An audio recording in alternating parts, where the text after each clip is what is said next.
Once again, I'm Dr. Patrick Englert, and now we're going to do a little tutorial on Etude number 12. So this etude is pretty straightforward, just a lot of practicing the notes and just getting it in your fingers. But there are a few things to bear in mind. First is our tempo. And if you look at the top, your tempo is quarter note equals 88, which we're really not going all that fast. 88 is a very comfortable tempo. Once you get some of the notes in your fingers, it doesn't push too much. Personally, I did play a little bit faster since that was a little more comfortable for me in preparing it. But if you feel a little overwhelmed trying to get it as fast as you can, don't worry, it's only 88. After that, you want to pay attention to where your breath marks are. When I was practicing, I noticed you really have to make sure you're taking your breath marks, and for the most part, you really want to tank up when you get there, especially doing it on a low clarinet.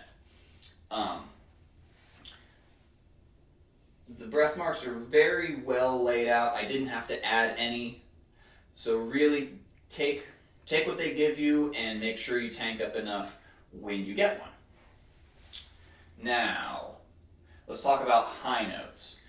So bass clarinets, we're not really playing high notes all that often, but this one has a couple passages that go up to a high C sharp, D, or E. And the first instance is measure 7, where we have an A major arpeggio up to C sharp, E, and D. And you'll have the most success with these if you use your short fingerings.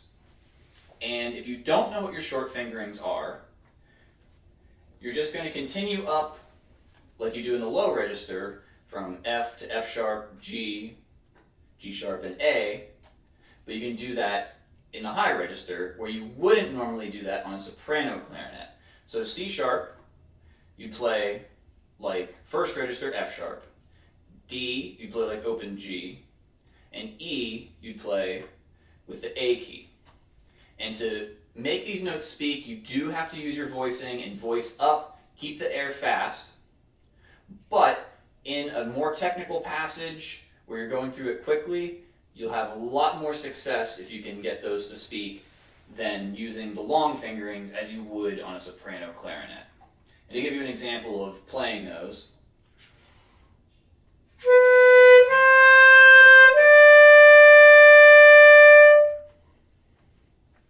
and then to put it into context, measure 7, nice and slow. There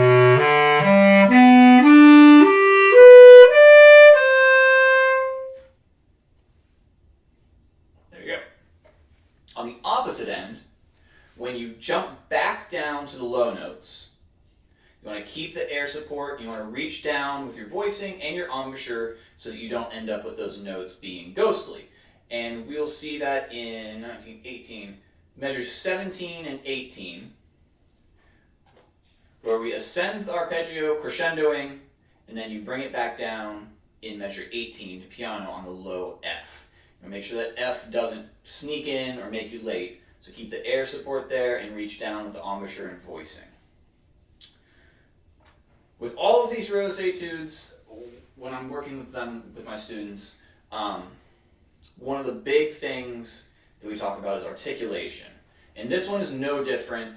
This one has a bunch of different articulation patterns, and you really want to make sure you are following all of them as closely as you can.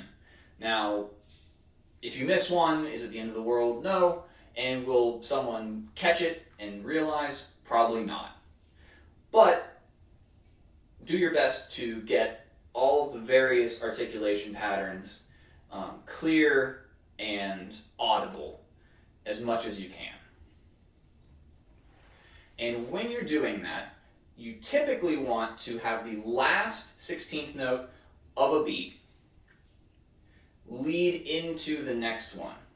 And to give you an example, I will play measure 10. If you look at measure 10, what I mean is the B flat, the staccato B flats, you want to think of those as going into beats 2 and 3.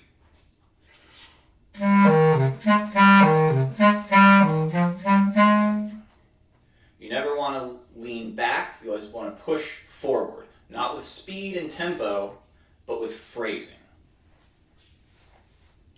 The one exception are your falling 2+2 arpeggios. In my example, I'll have you look at is measures 32 and 33. When I was practicing this, I got turned around, and it's a very easy thing to get turned around and be accenting kind of your 2nd and 4th 16th notes in the beat rather than 1 and 3, which, while you're doing it, doesn't matter, but when you come out of it, going into measure 34, then you end up adding an extra note or being early, and you kind of get out of rhythm. So the trick to staying in time is to think of a tenuto on your 1st and 3rd 16th note in the beat, or your downbeat and your upbeat, like 8th notes. And so I'll play an example for you.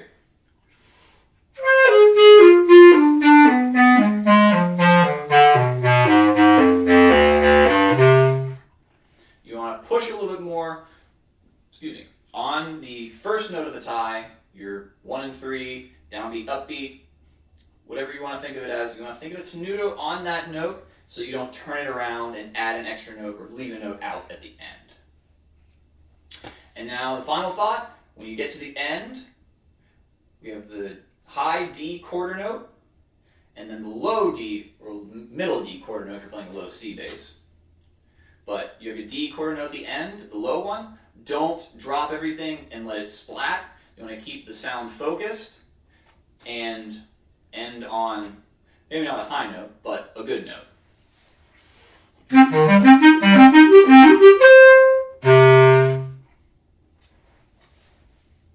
And there you go. So hopefully you have fun practicing this and can get through it. And if you have any questions, let me know. Happy practicing.